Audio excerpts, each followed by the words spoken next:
Daaraa isaan argan jedhan daaraa aaramoo daaraa jedhanii itti naqii yookiin ammoo gaafii nama hedduu ani maallaqa biyya ergee nyaatamee yookiin ammoo tuyyuu abbaan manaa kiyya akkana na godhee jaalalleen kiyya mana kiyya ijaaree mana kiyya keessatti fuudhee mana kiyya ijaaradhee itti gala jedhee obboleessa kiyya maatiin kiyyatti fuusisanii angubadhe rakkadhee namoota hedduudha jechuudha zaaja yookiin ammoo rakkoolee kanaan baay'ee qalbiin ka cabaa jiruu fi meeshaalee hedduu isaanii ka gurguraa jiru. Rakkoon kun maaliin furamuu qaba yookiin ammoo tuyyuu rakkoon kun sammuu dhiphina sammuu jechuudha haala kamiin hir'isuu qabna shamarran keenya warri mana madaamii yookiin ammoo biyya arabaa hojjetan miidhaa haganan jedhamne keessa jiranii sanii keessumaan jechuudha namoota nama hedduu wal qunnamuu yookiin nama hedduu waliin haasa'utuyyuu waan kana argee hubata yookiin ammoo nama ofii nyaatamee arge jechuudha.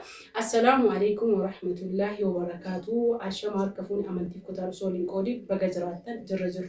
Tu isiniin jedha hundi keessanuyyuu yeroo hedduu jechuudha viidiyoo irratti ijoolleen keessan waatisappii ergaa adda addaa bilbila mukaalamaa daayirektii jechuudha baay'ee na cinqaa jiran dadhabee bilbila kiyya ofirraa cufee jira bilbila amma asirratti argitan kana jechuudha waatisappii fi telegiraama akkas immoo yeroo tokko malee sababni isaa yaada adda addaa namni martuu kennatanii yaada ofii kana yeroo nagma qoodatanii jedhanii akka ati nama social media irra hojjetu tokko dubbatu yoo yaadni kuni fakkeenya viidiyoo hojjettee gadhiifte koomantii ilaalanii jechuudha nama irraa fakkeenya fudhadhaa irraa jajjabaadhaa maaliif viidiyoo kana dhiifte koomii fi gaafii namoota hedduuti viidiyichillee akkana jedha hordoftootaa fi kabajamtoota kiyya obboleeyyan kiyya nama hedduudha jechuudha isaan keessaa nama 3-4 fakkeenya isiniif kaasa takka jechuudha maatiin isii jechuu mana isii guutumaan guututti ati horii alaati ati ammoo dunyaa qabatte ufii keeti ittiin heerumtu kasi fuudhetu sitti ijaara mana ka jedhan ka isiin ijaarte irraa fudhatanii isiin galtee cinqii haganan jedhamne rakkoo haganan jedhamne keessa turte booda sanii ammoo maallaqa namarraa ganaa bifa haara liqeeffatte Dubaayin deemte jechuudha. Akkasuma ammoo takkallee jechuudha abbaan manaa isii jechuu mana ijaarsifte waan hunda isiin goote inni jireenya dhuunfaa ofii yookiin ammoo meeshaa fuudhee bultii keessa manuma isii kana keessatti kuni hafee jedhee step yookiin sadarkaadhaani wallahi wanna jechuun wanni kun ani nama kolfisiisallee keessa namaallee quba isinii jedhee stepidhaan sadarkaa geessee booda sanii ammoo meeshaatti taranii yeroo meeshaatti taranii jedhan inni fuudhee daayoo qabaa dhageette isinii galee rakkoo hagana hin jedhamne inni guddaanii dhugaa dubbaa jechuu shamarran keenya mana namaa yeroo hojjetanii jijjiirama takkitti malee waan biraa yaadan hin jijjiirama kana bitadhaa kana godhadhaa hiriyyaan kiyyaa gad tahee hiriyyaa tiyyaan qixxaaya jecha jedhu qofa sammuu keessaa yaadan malee akkamitti jijjiirama akkamitti hiriyyaa tiyyaan qixxaaya ka jettanii hin jiru takkallee akkasuma ammoo isin ajaa'iba waan kana isiin sadaffaatuni baay'ee namarraa jiru mana nama maraa hundaa jira ani jette hiriyyaa qabna biyya arabaa waliin turre abbaan manaa kiyyallee achi ture ka'ee galee jette hiriyyaan tiyyatuun illee kaatee galtee jette hanga har'aatitti hiriyyaa turre jette hiriyyama isii tana sababni hiriyyaan isii abbaa manaa isii duuban galteef maali beeytanii hiriyyaa abbaa manaa hiriyyaa ofii kana walii galanii wal fuudhuu fi galte jechuudha. Ofii ammoo gaa'ela ijaaradhaa jira jettee galte hadiyyaa wara kennaa wara biteefi jette wanni kuni ilmoon obboleetti ilmoon abbeeraa ofii gocha akkasii namarratti irraa uffate ilmaan durbiidhanii ka adaalota ofii akkasuma immoo ka gosaa hiriyyaa kuni mana maraa fi biyya mara keessa jira baay'ee nama cinqu garuu ammoo yoo ati hanga isiin jechuudha xiqqaatullee jechuudha waan jedhamtu jira isinii galee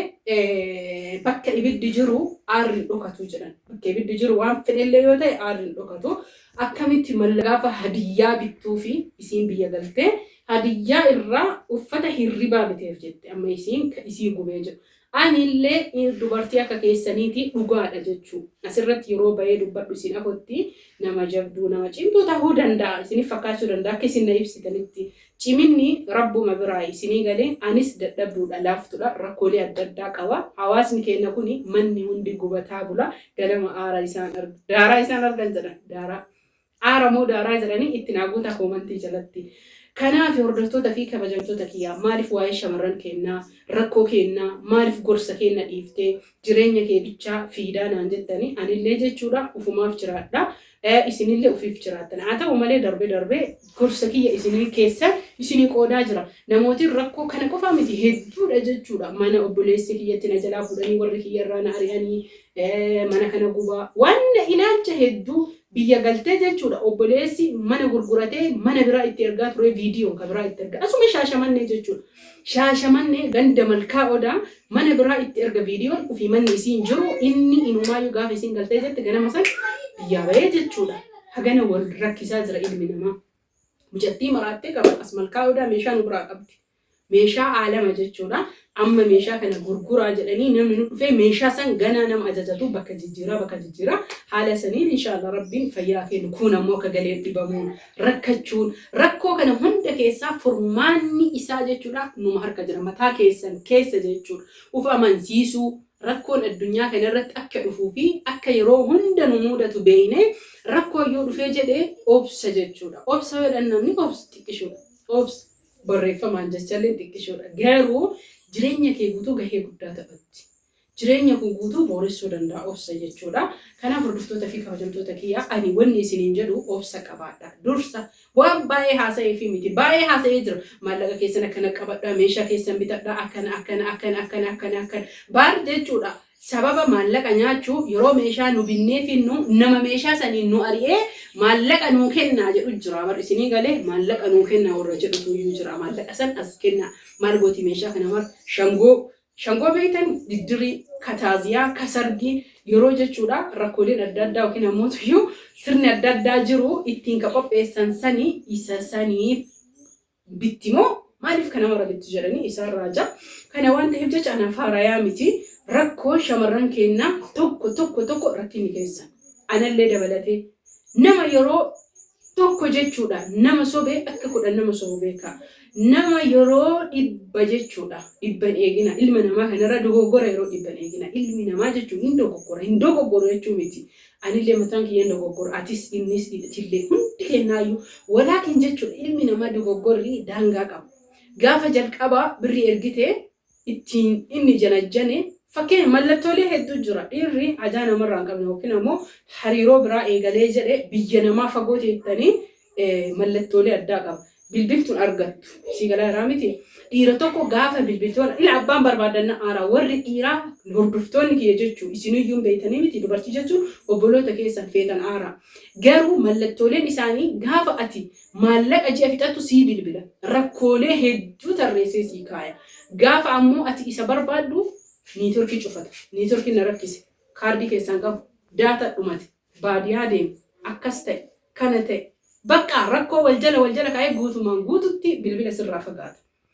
Ammootu iyyuu jechuudha inni jireenya ofii nagahaan taphataa jira. Isinii galee kaammoo kottuu galiin si bilbila hin galtu si himatu inni sun si jaalata. Badaan se'in kanaafi dura addaan baafadhaa dhiira kamtu naa ta'a. Dhiira iyyuu jechuun wallahi dubartii sirnaallee tayaaddu dhabamte dhiirri sirnaallee tayaaddu dhabamte. Dhiira nama nyaatu malee ka dalagee akka dhiirati itti gaafatamummaa ofiitiin nama jiraachisu dhabamee jira yeroo ammaa. Inumaaf faallaa faayidaa sirraa barbaada.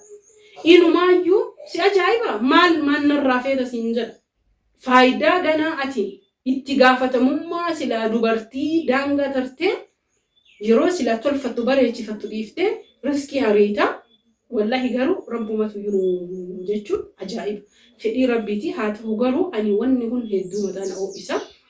Dhiirri akka isin yaaddan sanitti hin jiru haa ta'u isinillee maratti kennina jechuu fi si nama arbachuu dandeetti. Baraan waan murteessu dhabe hundumaafuu koomentii jala barreessa. Warri yaada kana naan gaattanii na koomentan dhiifama of kolcha an viidiyoo hojjechuu jibbee odoon ta'in waan addaa qabaadhee odoon ta'in yeroo dhabe viidiyoo akkanaa isin gadhiisuu dide warroonni amma jechuudha haala kanaan rakkattanii isin afran viidiyoo na hojjedhu sirriitti warri na ciqi afran kana hojjedhu jettanii obsi barbaachisaadha. Bishaan lafa gajjigee fakkeenya biyya irra jige biyyeen sun gadhugaa waan ta'eef ol qabachuu hin dandeettu ol qabuu hin dandeettu. Kanaafi ka fuudhee karaa nagaa adeemu tasgabbaayii obsi. Akkasuma ammoo iyyuu ka maallaqa keessi nyaatee bultii kee keessatti haga meeshaa bittaa irratti daya isii dhageettellee wallahi hunduu katabaa rabbiiti obsi tasgabbaayii miira keessan too'adhaati ufiin cinqina uf ajjeesaa akkas ta'a maa eenyu uf ajjeeftu eenyu irraa baddee uf ajjeefte isa taatu fuudhee daa'imallee argatee jira si'i malee tabaddee wanna tufajjeeftuuf hin jiru obsii dalagadhu warri ammoo waa harkaa qabdan xiqqishuu isii jechuudha.